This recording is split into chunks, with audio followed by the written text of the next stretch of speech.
G'day, I'm Chris and this is Game Chambers. Today we are going through our run-through of Pathfinder Wrath of the Righteous by Owlcat Games.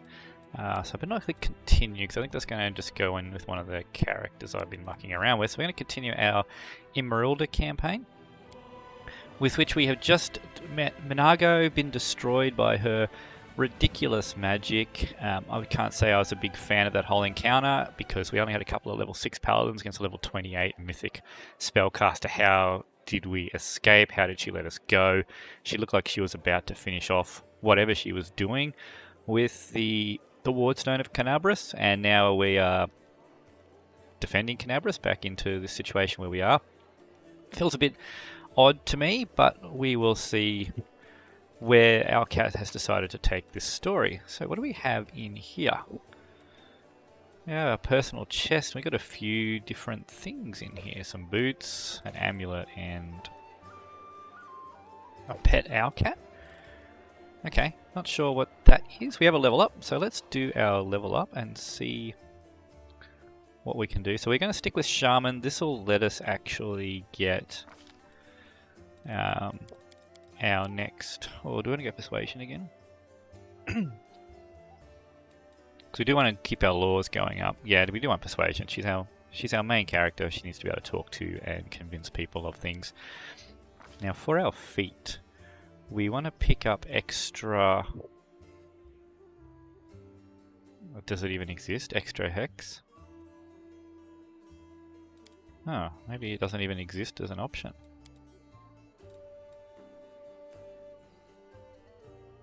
There's no feat for extra hex. Additional hex? Well, that's awkward. I was hoping we'd be able to pick up another hex to replace our nature's hex that has proven to be rather useless. So I guess we need to find something else.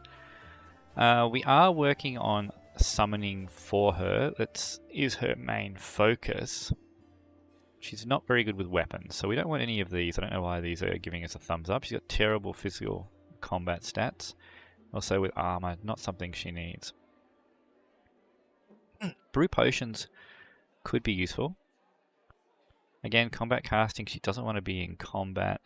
What options do we have for summons? Selective spells, Superior Summoning. We could pick up Superior Summoning. At the moment, that'll be a wasted feat because all that's going to do is give us an extra might when we use level 1. So we can use Summon Nature's Ally 2 to summon mights, and it will summon D3 mights. With this, it will summon D3 plus 1 mights. How do I go back to showing me everything? So what are we going to give her then? I was really hoping to pick up extra hex and give her the Slumber Hex, but it seems that is not an option. Fast Learner. No. Improved Initiative is always a good one for a spellcaster. That's probably a fallback. That's what we'll stick with for now. Metamagic is not useful at this level. Again, it's falling into the same trap I already fell into by picking Augment Summoning and the Nature's Hex up so early. We don't actually have anything to take advantage of it at this stage. Scribe Scroll could be handy. It could be very useful, actually.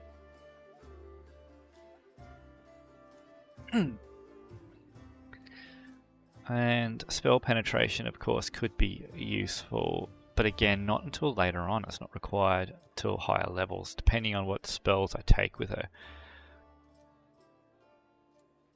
So, what did I select? Improved Initiative is going to be good. That'll let her get her control spells out at the start of a fight. So we'll go with that for now.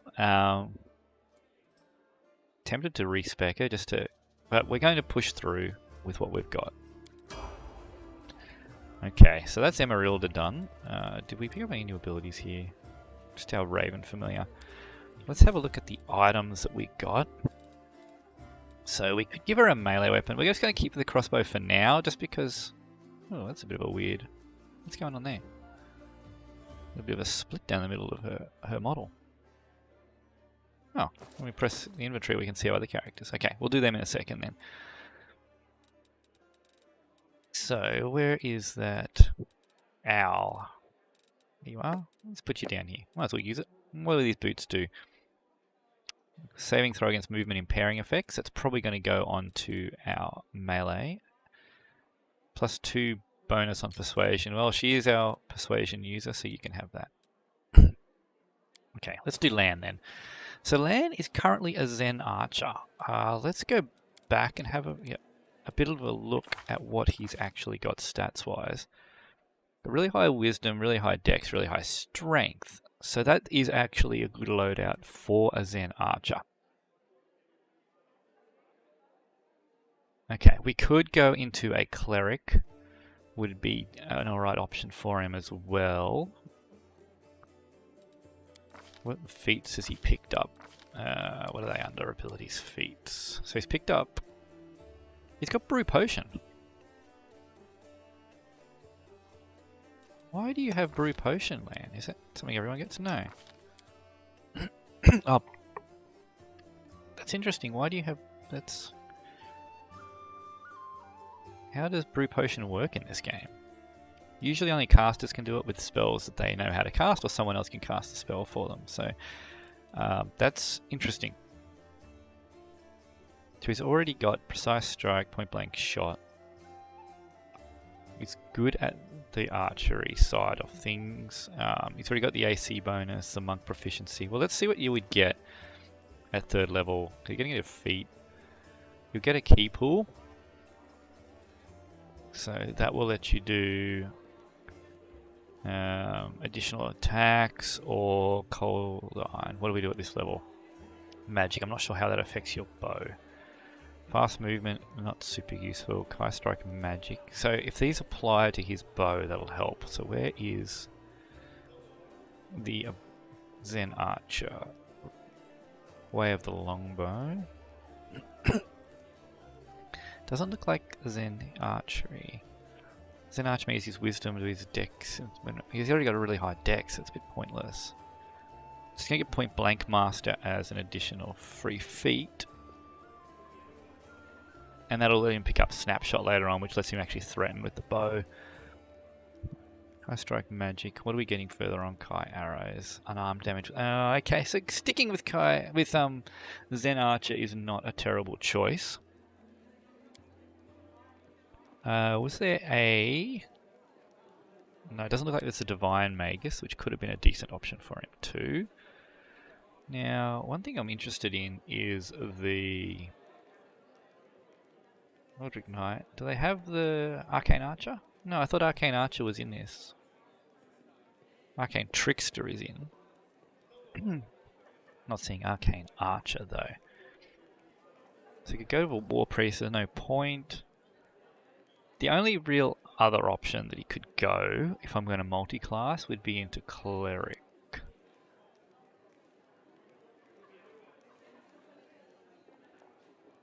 Oh, there's a summoning archetype in here. That's actually really good. That probably would have been a better option for Emerylda if I was going to go the summoning build. I've seen a couple other good summoning classes and I've just really... Emerylda is not the right one to do it. But we do have to live with it. We could go Fighter, that's going to pick up combat feats. One thing I didn't notice, are we using Unchained Monk? No, the base attack bonus 2. So it's just a regular monk. I think we might stick with Zen Archer for now. What are we getting? We get Kai Powers next level. Only because there's no real way to blend. If we had an Arcane Archer or another class that we could blend the spells in with his ranged combat, it would be good, but... Because his stat loadout would allow him to be an alright caster. Divine Caster. There is the Druid, but that's not going to help us anything. You go Hunter. I'll pick up an Animal Companion. We could take Boon Companion as a feat. It'll boost it up. Boost the Companion up. But then why would we not have just gone full full Mar Hunter? I think we might just stick with Zen Archer. Yeah, I'm not overly attached to this character either. Anyway, so perceptions, what he's doing for us, athletics and mobility, sure, we'll stick with those. Now for his feat, 100% deadly aim. We just want to keep picking up the archery options. That could be handy. Yeah, for now, deadly aim is a bit of a no-brainer choice for us. A lot of rapid shot actually. Why is rapid shot not recommended?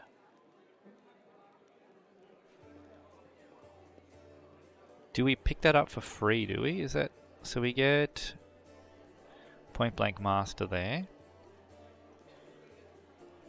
We get free movement. Are we going to pick up rapid shot later? Is that why it's not giving it to us? Snapshot. Okay, so we don't have to worry about picking up snapshot. Deadly aim will increase our damage. Will it increase our damage more than an additional shot? So at the moment it's going to be -1 to our attacks and +2 to our damage. Rapid shot is going to be -2 to our attacks, but plus whatever our current damage is, which I think might be D8 +3. So rapid shot's a much bigger boost to our damage, plus gives us access to many shot and mythic rapid shot. So I'm not sure why deadly aim is the one the game's recommending for us. But we're going to go with rapid shot. Point blank master is going to be a longbow. It's what he's been using. We're going to stick with that. Okay, cool. There's land done. Did we have any other gear we had to give you? You already got a composite longbow, I believe. Yep.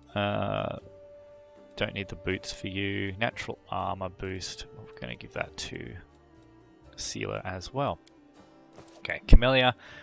Pretty sure you are evil, so I don't know what I want to do with you. I went in Rogue last level. We've already got a Shaman with casting, so I might go a bit deeper into Rogue. Get ourselves a Rogue talent, get ourselves Evasion. So we're going to do that. We get that Trickery, Stealth, get Perception, UMD. We don't need Persuasion. We have Law, Religion anyway, so we'll pick that up on you as well. Alright, what's Accomplished Sneak Attack do? Increases it by D6. Cannot exceed half your character level rounded up. Well, that'll help because we have a... Yeah, that's probably a good choice actually, because we have that level of Shaman in there. So thank you for recommending me a good choice, game. What are other options then? Dodge is good just because of what it can lead into.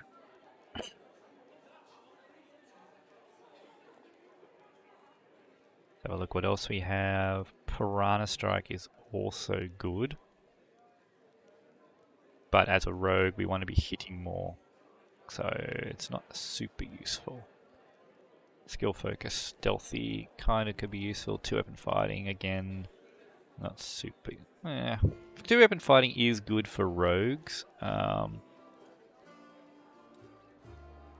going to go Accomplished Sneak Attack though, because it makes up for our lost level of Shaman. Alright, now our rogue talent here. So this is where we can pick up, I think, things that... No, maybe we can't do it yet. Okay, so there are some things we can do with sneak attacks later. I think we can make people sick with them. These are advanced talents, Crippling Strike. Okay, this is what I was thinking. Okay, we can't do them yet, they're advanced. Making a sneak attacking and something to damage reduction, you can reduce damage reduction. That could be handy against demons. Actually, that's a really good one to have in this case. So we could trip people, immune to difficult terrain. Terrain mastery is okay. Don't care about that. Not super useful, but still good. Mystery Seek, no. No. No. These skills just clear our negatives. Could pick up a combat trick, which could let us get that 2-weapon fighting, but I'm not sure I want that yet. So stealth isn't high enough to go for fast stealth. So we might go for weakening wound. What are our options in combat trick? Let's have a quick look through these. Proved initiative is good, but... Okay. So we are not going combat trick. We are going to go... What did I decide on? Weakening wound? Equal to the character's level. Now it doesn't say class level. So class level would be 2 for rogue. Character level will be 3 because she's 3rd level. So it'll be interesting to see whether it's going to apply character level or whether it's going to apply the class level. So let's give that a go. Okay, so that's Camellia. Good evasion. Yep, cool. Pretty sure she's evil though, so I don't know how long she's going to stay in the party. Sealer. Alright, definitely sticking with Paladin. Now your skills... Oh, you do have religion. Skills are not your strong point. Why is trickery a... You're trained in trickery, Sealer. Huh. That could be handy if we lose Camellia. We'll put 1 point in it. Because we're not relying on you for any skills. So persuasion, we're not relying on you. Religion, we're not relying on you. Nature, we're not relying on you for the knowledge checks or these. So we've got everything covered. So you'll back up. So the trickery is going to be a backup for you. We might as well put 1 in everything. I always like to have 1 in all our class skills, just so that you get the +3 bonus, and then we'll worry about maxing something out later. Now for you, it's kind of a no-brainer to go weapon focus longsword, because that is going to be your main weapon. Especially now that we've got Radiance, which I know will turn into a Holy Avenger. Now I think you've already got... how do I see your existing feats? I think you've already got some feats. Dodge, shield focus. Pretty garbage feats actually. Do they lead into anything useful? So we could pick up... I don't even think we could pick up shield bash. I don't think you've got the dexterity for it. Oh, you do have the dexterity for it.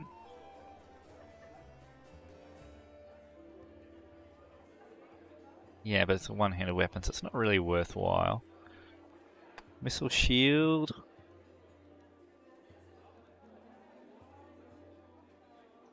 That could be handy.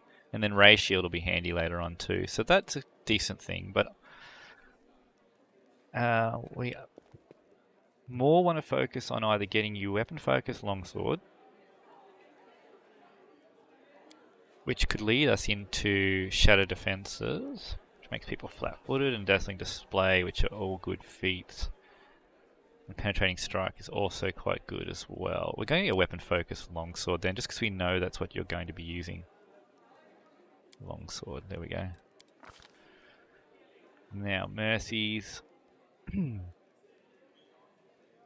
So, we can get rid of one of these conditions with our lay on hands. If we had a barbarian, 100% we would take fatigued. Shaken is not too bad. Sickened is probably the worst of these 3 effects, and it's a common effect applied by a Dretch, and Dretches being a common low-level demon, we are going to go with the Sickened Mercy. And good, we got the Aura of Courage now. So you'll become a lot more tanky and useful on the front line there. Now let's look at your gear. We want to give you the boots. And wait, that's not Sealer. There we go, Sealer. We'll give you the boots. We'll give you that. You have Radiance, which is still just a Cold Iron Masterwork Longsword at the moment. And we can give you a Composite Longbow as a backup weapon. Masterwork Greatsword as a backup weapon as well. Maybe we give you the Glaive, actually. Does do negative energy damage, but you're about our only melee combatant. Now, So if we need a bit of more melee DPS, although Leon's got the same amount of health as you. What? You got con 14. Why has Lan got the same hit points as Scylla? She should be a D10, he should be a D8. It's interesting. Can I see the breakdown of hit points? Where are they? Character. Summary? No. I don't know how to see where all your hit points are coming from, because I thought Zen Archer, you're +6 per level. Paladin +6 per level. So we are using... Oh, it is using the Unchained Monk. Yeah, so I was reading it wrong before. So it's using the Unchained Monk, which does get D10 hit points, so that's why Lan has the same health as Sealer. So he can probably be on the front line, because he's got 19 armor class. He's a bit behind on the armor class, but he's got point blank shot now.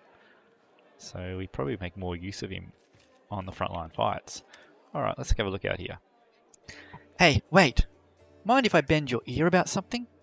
Enevia is outside your door, leaning casually against a shelf. Oh, there she is. So, here's the first and most important thing. Beth gave you a crucial mission. I get that. And I know you'll get the job done. I saw you in action. But here's the rub.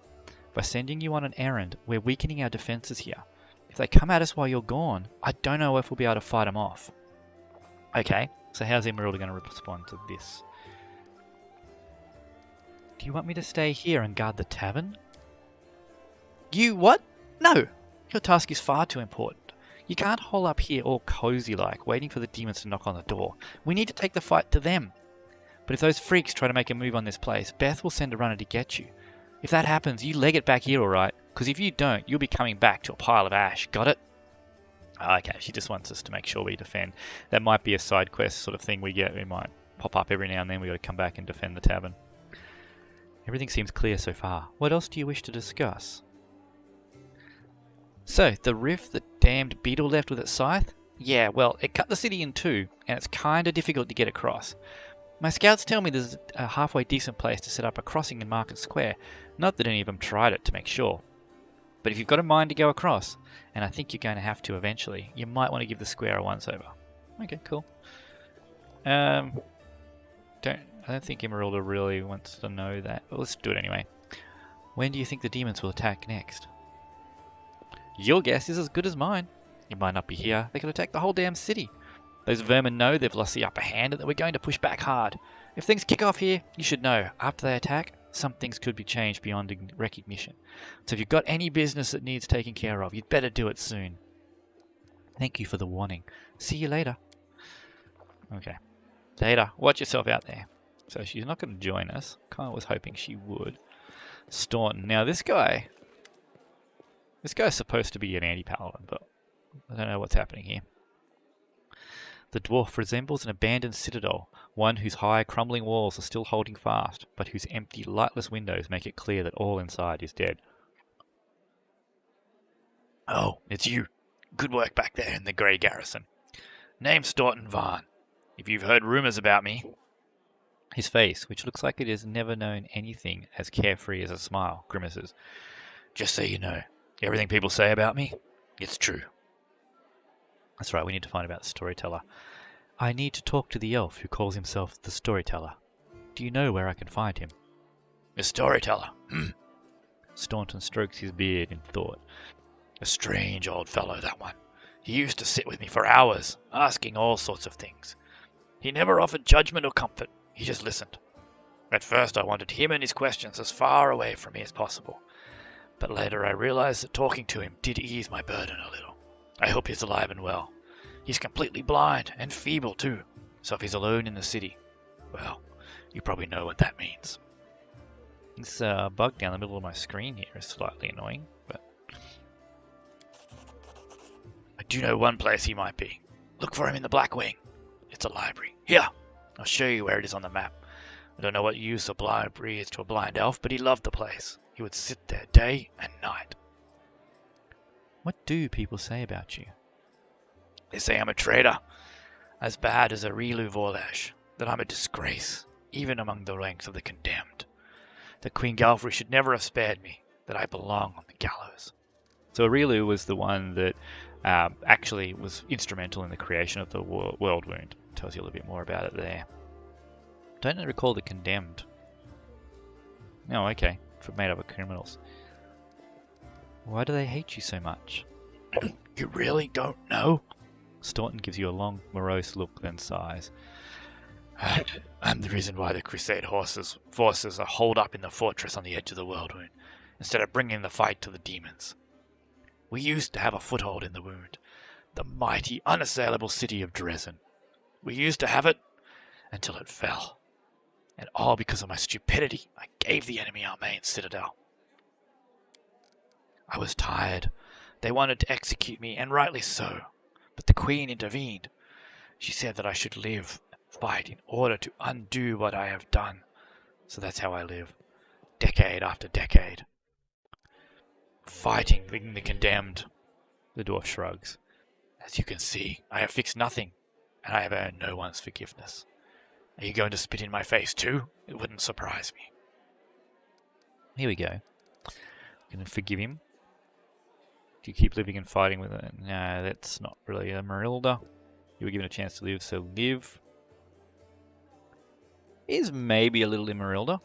Definitely not going to spit in his face. It's a good or the chaotic option. I think the chaotic is actually more suited here, even though she is technically supposed to be neutral good. You were given the chance to live, so live. And stop blaming others for what you've made of your life. You think you're the first to come to me with sermons? The dwarf shrugs indifferently. I don't really want to make this conversation, mostly because it's hurting my throat to do his voice. So many years in the condemned. Surely you've paid your penance by now. It's not up to me to decide. My life is in the Queen's hands. He falls silent for a moment, and then in a trembling voice he adds, The condemned isn't the worst part. All these years I have prayed to Torag for forgiveness. Countless times I've gone to his priests. Countless times I've kneeled before his altar. If only the father of dwarvenkind would answer my prayers just once. Not to restore what I've lost, but just to tell me that I am still one of his children. But it seems he doesn't give a damn about me. What can I expect from mere mortals when my own God doesn't think I deserve redemption? I have to go. We don't really need to talk too much to him. Go on then. Maybe we'll see each other again. So it looks like they've brought the anti-paladin story forward to before the adventure path. It's interesting. So it removes the chance to redeem him, but maybe it gives us a chance to make him fall again if we're playing an evil party. What do we got here? Eager Watch. So, other survivors. Oh, Camellia here. Camellia looks you over pensively, toying with the snake-shaped bone amulet that dangles from her pale neck. Noticing your glance, she flashes you a cold, barely there smile. Greetings. It seems for a moment that the girl wants to say something else, but the pause grows too long, and she slips back into cautious silence. Your amulet is quite unusual. Where did you get it? I'd imagine that Emerylda probably recognizes what it is, or at least has an inkling. Ah, my little trinket. It's so nice of you to notice, but I assure you, this amulet is nothing but a bauble. Can a lady not be drawn to beautiful, useless things? Tell me about yourself. You want to know more about me than you already do? Why? Camellia arches a dainty brow. I talk to the spirits of this tormented land, and they guide me in battle. I'll help you fight the demons, and I swear that you can rely on me in this matter. Isn't that sufficient? Yeah, still don't trust you. Where did you learn to wield a rapier? I had good teachers, although they don't get all the credit. I'm a most diligent student. Camellia licks her parched lips.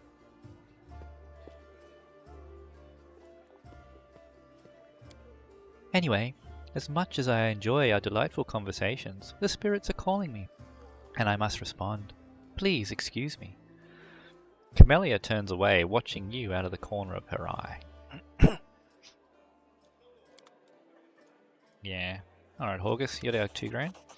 Here, take this. It's 2,000 coins. Take your payment, and remember that Horgus Guam always keeps his word. You helped me get me back to the surface, and I duly paid you for escorting me. Now, speaking of our future cooperation... Horgus looks at you with unvarnished disapproval, his arms folded across his chest, his foot tapping impatiently. I have a job that would be perfect for someone like you.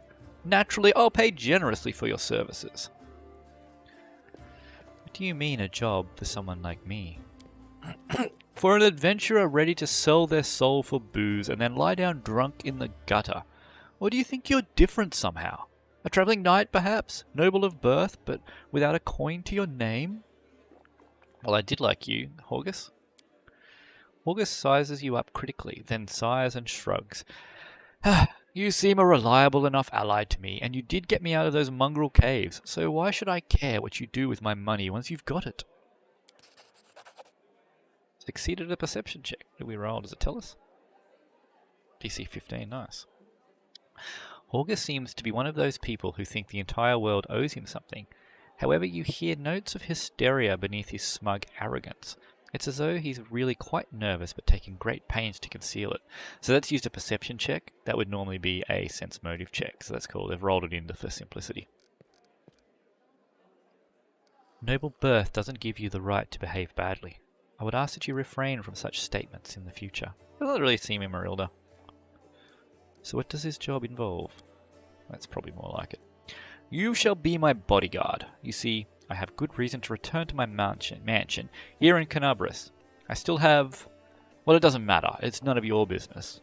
My mansion is a breathtaking building with a large garden in the wealthy part of the city.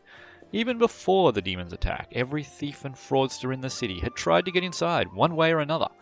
I shudder to imagine the state it's in now. I have little hope that my guards were able to hold the mansion during the attack, and I expect the deep servants fled when they saw the demons.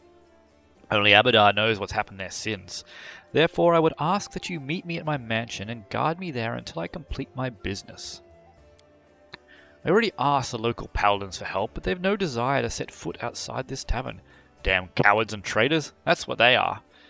Paladins are not really cowards, it's just not a priority is your wealth. Also, please do take Camellia with you. I trust that girl more than the rest of your gang. She is of noble birth, after all. Interesting. He's got some ties to Camellia. Deal. Marvellous! Most excellent! Augus's face relaxes, smoothing a few of the tense lines. I'll proceed to my mansion at once and wait for you there. Meanwhile, you needn't worry. I know the city like the back of my hand. But do hurry, unless you want me to lower your reward. Okay. So we have a time frame on that. Let's see what we got in here. A bit of loot. Which I love just looting random places and having no repercussions. What do we got here? Genog. A young man in well-worn travelling clothes and a simple wooden symbol of a rastal on his chest is efficiently cutting a linen robe into strips to use as bandages. Despite his visible exhaustion, he works with zeal, singing some tune about red braids and right sheaves of wheat under his breath. He raises his warm, chestnut-coloured eyes to you. Are you one of the Crusaders? Thank you for defending those of us whose talents lie off the battlefield. I'm Janor, servant of a rastal. Pleased to meet you. What are you doing? I only took my holy orders recently, so my god has only bestowed a little of his power upon me as yet. I'm sorry to say that the number of wounded fighters in this tavern is far beyond my power to heal. But there's a reason people say, have faith in the gods, but look to yourself first. I may not be able to help the wounded with magic, but I can at least cut up bandages. I could use the help of a cleric. Janog makes a helpless gesture. Erastil knows I'd be glad to help you, but it's no use. My spells are depleted, and I have no training in potions and scrolls. See this robe I'm cutting up for bandages? It's the second to last one. Are you from around here? No, I was just passing through Kenabres. I was sailing down in that old man of ours, the Great Selin River, to a village by the name of Chili Creek. I happened to land in the city on the eve of the festival, and I'm ashamed I decided to stay for a day to enjoy myself. But I ended up staying in the city longer than I had bargained for. Chili Creek. Where is that? It's a small fishing village, not even marked on some maps, but people do live there. What they don't have is a priest. They have no one to heal their wounds, no one to offer prayers for a good catch, no one to give their dead a dignified burial. And the world wound is a stone's throw away.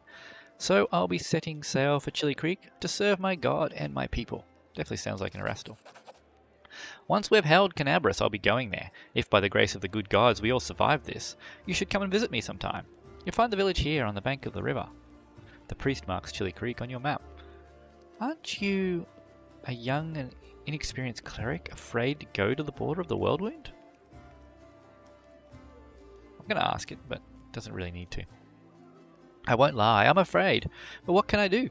Those villagers are simple people, like you and me. Every day of their short lives is spent doing hard, honest work. That's exactly the kind of life I want. Something simple but meaningful. If I had centuries ahead of me like elves and some other races do, I might have spared some 50 years or so to travel around the world, the young man says with a smile. Or maybe even 100, why not? But I don't have time to spare, so I want to spend my short life in the place where I'm needed most, even if it's dangerous. Especially if it's dangerous. I have to go, Jonah. May Erastil watch over you.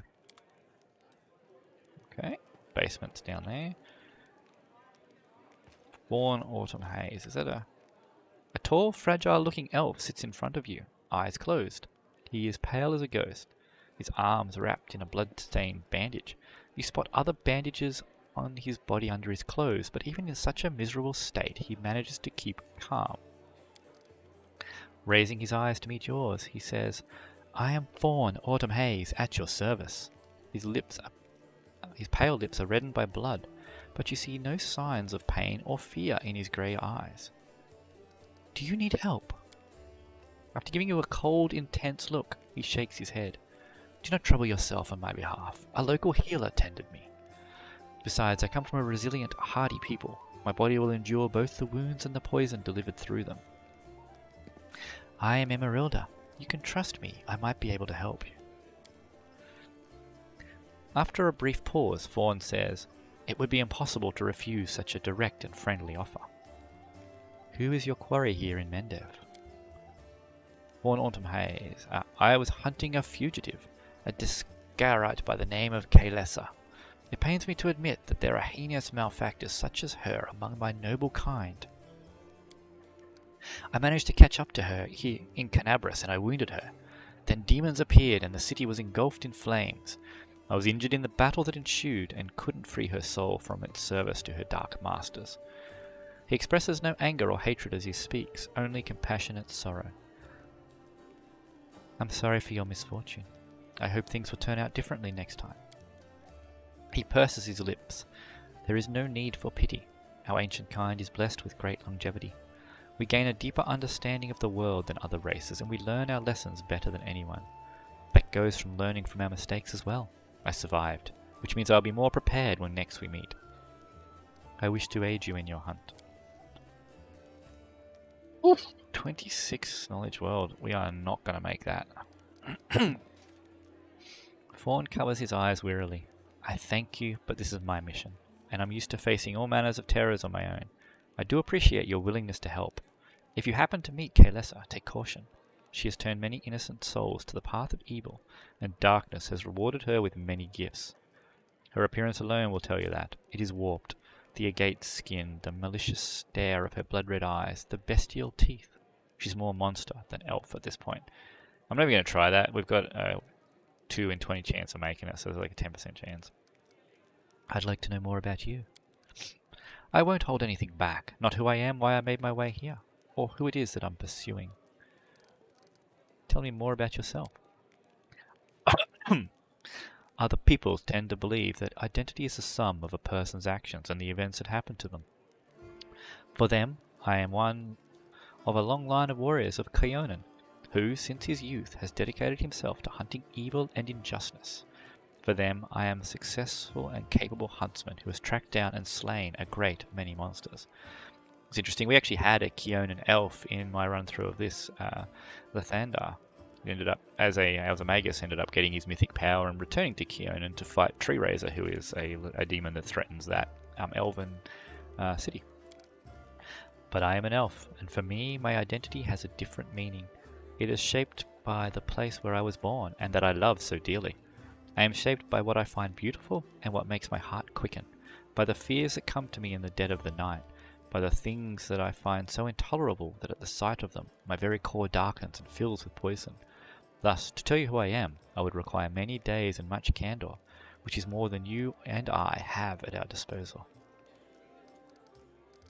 Why did you choose to be a hunter of evil?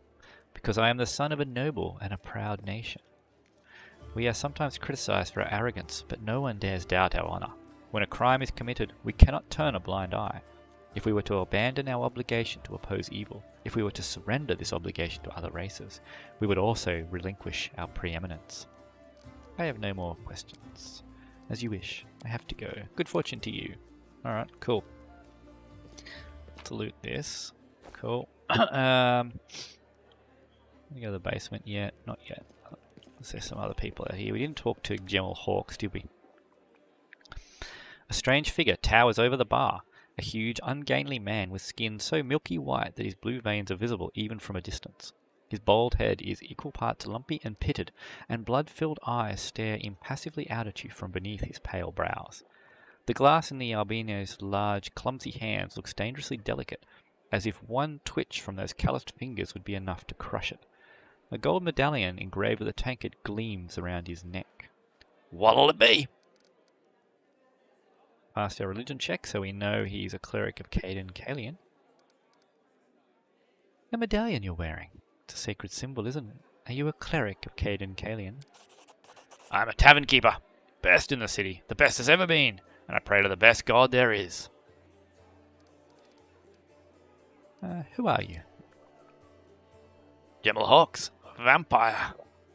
Are you really a vampire? General gives you a long look of reproach, then grudgingly answers, No. How did you... Any news in the city? There are demons everywhere, and you showed up. Show me what you have. Alright, let's see what we got here. Potion of Cure Light. So we have a bunch of them. How many should we carry with us? Probably... I think 30 is probably a good amount to sell. Bulk selling. Get rid of all these junk. It's a lot of masterwork size. Scimitar, bow. Yeah, all these glaives. Yeah, plenty of junk to give you. There you go, you want some junk? Have some more junk. Tavern Keeper. Does he have a set amount of gold that he's got? No, he doesn't. Okay, that's good. Keep that one. Keep all the cold iron stuff just in case. Now, what's this? Cooking. Let's just sort. So all these are for cooking. See, why didn't that go over for junk? It's that much junk that it's not junk. If it's not going, I might hang on to it. It might actually be used for something if it's not being... Okay, well, scrolls that we're not going to use. Bane, because it requires a saving throw. No, we might use that. Enlarge. Keep those just because Emerylda might need something to do. Protection from good. I don't think we're going to need that in a mythic game. I mean, an evil game. Scroll Sickening. Does that require a save? It does. So get rid of those. That could be handy. That could be handy. Shield of Faith, Snowball. Yep. Summon Monster 1. Not useful at all. Unbreakable Heart. Okay, that could be useful too. Alright. What else do you have?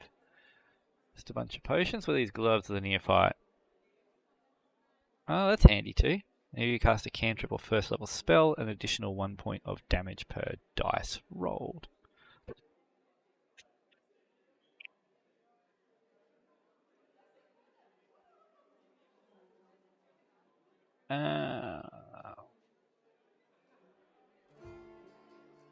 Oh, that's cool too. Bag of holding. Small. 2,500 pounds. We're going to take that.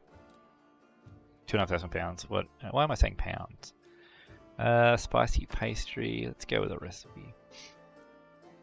So a heap of potions. We're not going to buy... If you had wands, we'd be more interested in wands of cure, but...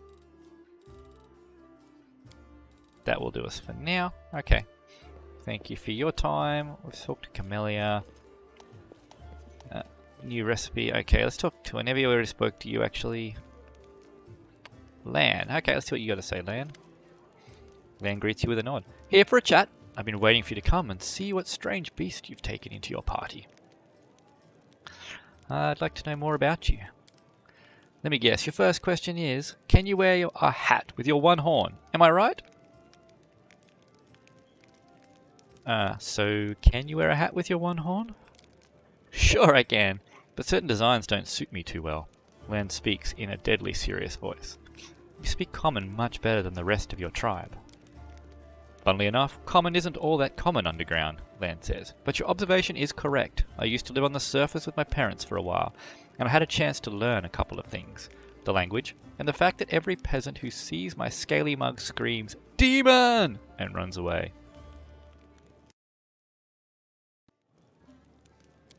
I don't know if you're interested, but my mum wasn't from an underground tribe. She was a smuggler, the kind that used the dungeons of Kenabres to secretly move and store goods. One time, two gangs couldn't agree on how to share a prime cut, got into a fight, and the winners threw the losers down a hole, dead and living alike. My dad went to check if the corpses had anything useful on them, and he found a girl from the surface barely clinging to life. An incredible feeling sparked between them. Or maybe the girl just liked men with scales and a cat nose. That might be it. One way or another, he got her back on her feet, and he later even left his home caves. She left her smuggling behind, and they began an honest life together. That's the delightful story of how old Lan came into this world. The next chapter, however. My family and I never stayed in place for long. We lived sometimes on the surface, sometimes underground. We couldn't find a place to call home. Living in the caves was hard on my mum, and my dad's appearance raised too many questions in Mendev. They're at war against the demons after all.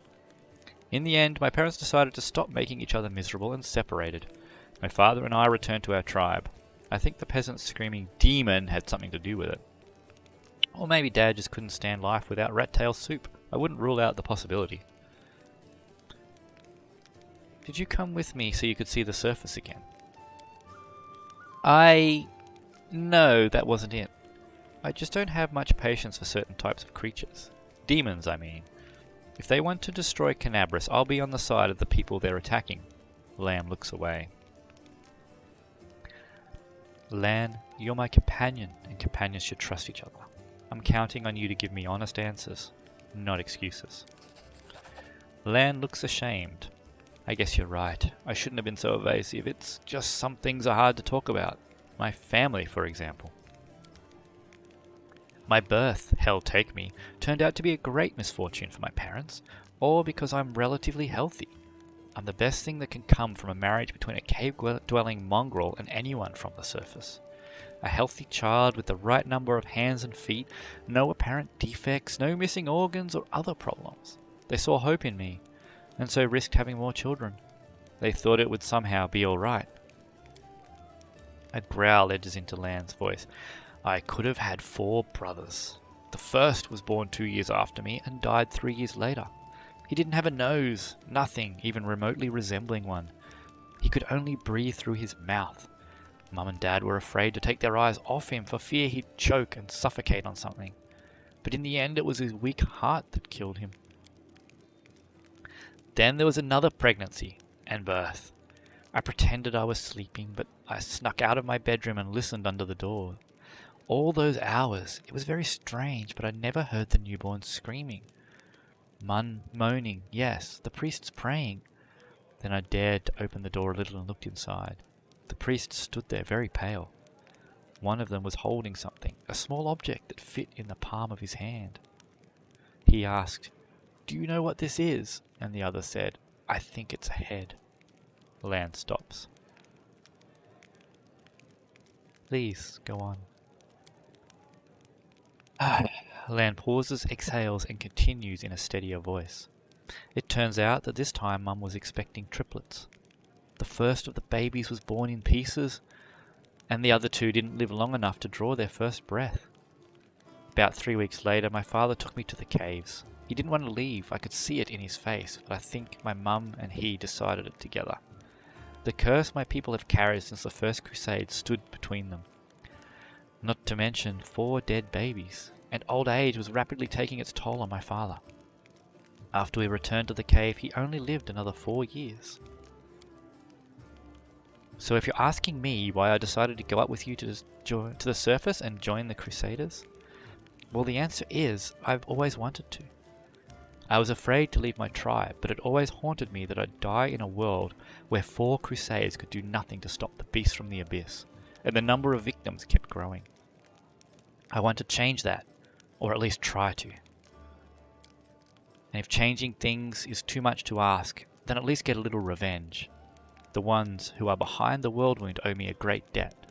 The lives of 4 brothers, all of my mother's tears, and my father's broken heart.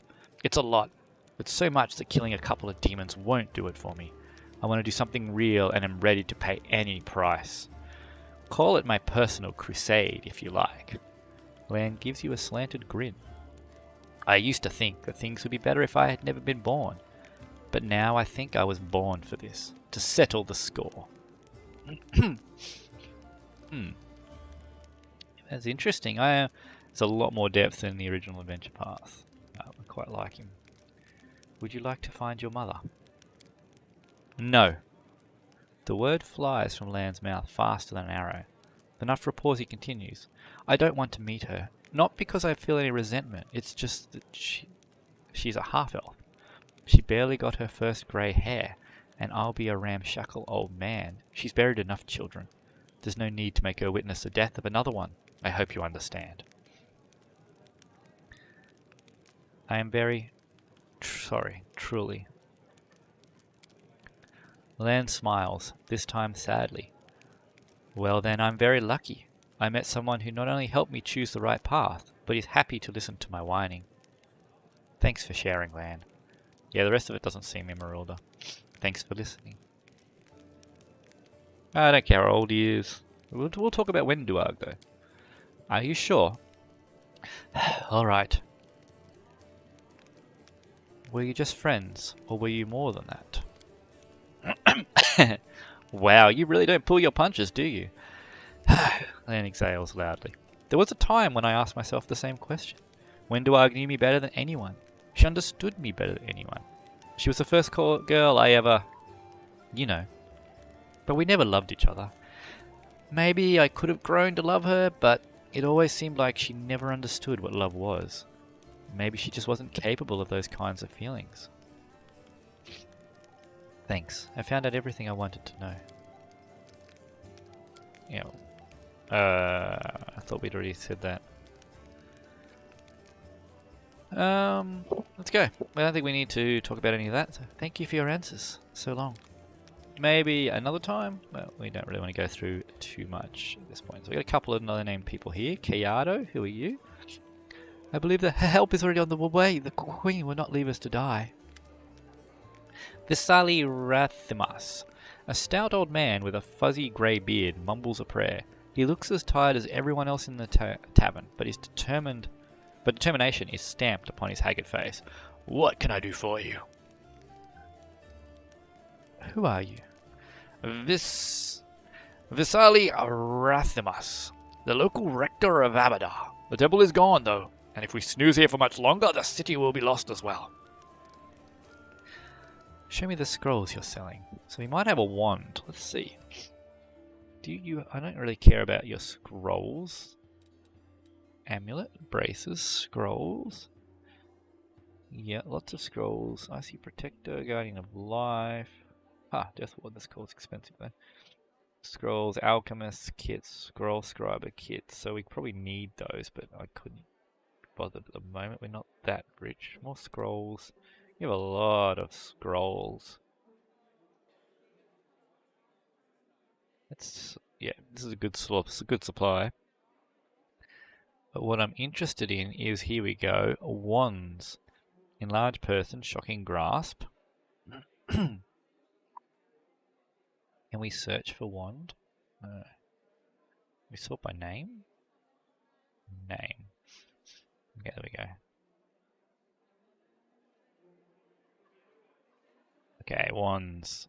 Large, Molten Bray of Frost. Why wouldn't you have a wand of Cure Light Wounds? It's about the only wand I actually want a copy of. Large person wand could be handy, but it's not something that I am desperately in need of at the moment. Heaps of scrolls. Amulet of Natural Armor. Could be good to have. We're going to grab the level 1 Alchemy kit and the level 1 Scroll Scribers kit. So Ring of Protection, Lesser Extend Magic Rod. That's really useful. Very useful, but again, we don't want to. I don't want to invest in that just yet. What do we got? Pink Eye over here, and someone else in Dara. An imposing young Oread is surrounded by a crowd of crusaders who are hanging on her every word. I hope this example clearly illustrates the difference between the Jitska legionaries from the last war and the Crusaders. The perfection of form and spirit they were imbued with during creation turned them into parts of a well-balanced war machine, not a ragtag bunch of individuals, but a united whole. Now tell me again why I'm supposed to be impressed by your reckless assaults where everyone is fighting for their ego and the right to beat their peers to a swift but pointless heroic sacrifice? Some of the Crusaders grumble unhappily, but it is clear that they are captivated by the woman's words. The only exception is a scraggly and dishevelled halfling monk whose puffy black eye gives him away as a brawler and a troublemaker. He enthusiastically pushes forward and tries to engage, but one of his friends swiftly jabs him in the back with an elbow, making the poor fellow pause to catch his breath. So Emerylda knows nothing of warfare. That's not her forte, so she's just going to quietly listen. One of the Crusaders angrily curls his fists tightly and retorts with a burst of passion. If those gists of yours, or whatever, had come for us, we'd have their guts for garters. You think we've never fought a mighty adversary before? The soldier's stern facade cannot fully conceal his relish. He clearly plans to enjoy this confrontation. The Crusaders around him look upon their exotic opponent with a mixture of irritation and piqued interest. The woman chuckles before cutting off her interlocutor.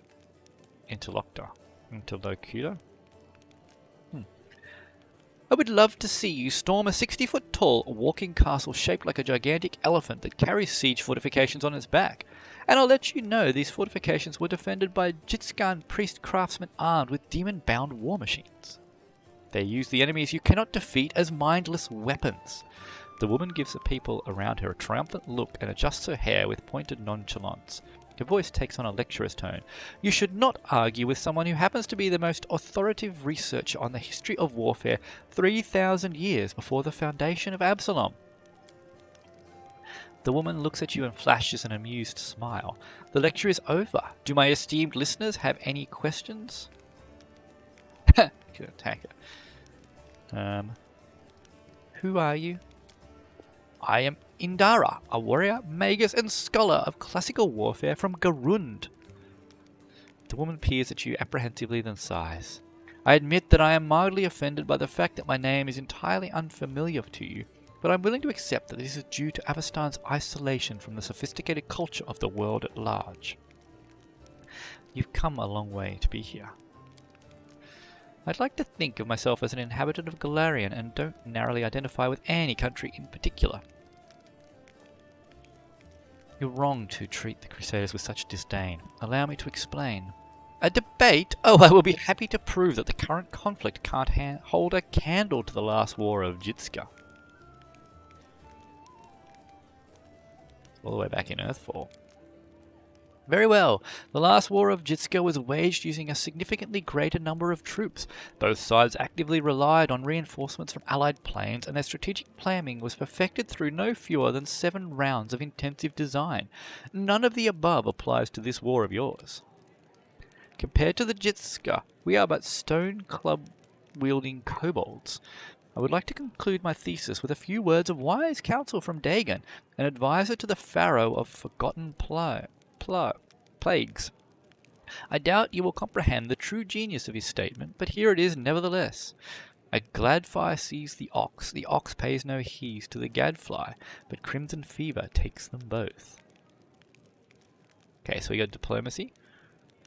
We've got a pretty good chance of making that one. The events of the past are shrouded in legend, but the fate of the world is being decided here and now. That is what you failed to grasp. Knowledge world. We've only got a +7 to that. Principles are always the same. Weapons, cores, and resources may change, but the foundations remain immutable. We'll go diplomacy. The events of the past are shrouded in legend, but the fate of the world is being decided here and now. That is what you failed to grasp. The earnestness on the faces of those around you has taken away Indara's panache, encouraging her to backtrack and stumble over words. Of course, I am not trying to diminish the importance of current events. What I'm trying to say is that from the standpoint of history, and particularly the history of warfare... She falls silent, fixedly staring at the unfriendly eyes of her audience. The true importance of these developments won't become obvious until later. Indara offers a pretentious dismissal. As a scholar, I cannot deny there is a certain truth beneath your skeptical statements. History is a complex and discipline rooted in fact, and as an evidentiary base that grows ever more meagre, the farther the described period is from the present moment. You can tell I am not a historian. I can't keep up with that sort of talking. Of course, if I were to argue in bad faith, the way Crusaders embellish their tales of slaying a single Rimmerak by adding a dozen Baelors, for example, I could win this debate, but I am above such things, and therefore am forced to admit that your skepticism is not entirely without merit. I am sure you would have been able to expound on your arguments in a longer discussion. Indara nods with obvious relief. I am glad we both understand this limitation. It is always a pleasure to face a worthy opponent, even if the debate takes place in a grimy tavern. Perhaps especially because of that. Indara unbuckles her sword belt and hands you the weapon. This is a worthy blade. It will be of use not only for the strong, but also for the wise. Receive the claw of Jitska. And this is where I bid you farewell. Before the end of the day, I was planning to observe how winged demons use pack tactics to drive their prey like herds of livestock. It was about time I got back to my research. The hint of a smile graces Indara's lips when she sees disappointments in the eyes of many crusaders around her. Stay safe. Dimension door. She actually was a magus. There you go. So what did you give us? The Claw of Jitska. It's a short sword, finesse wielding, flaming. +1 flaming short sword.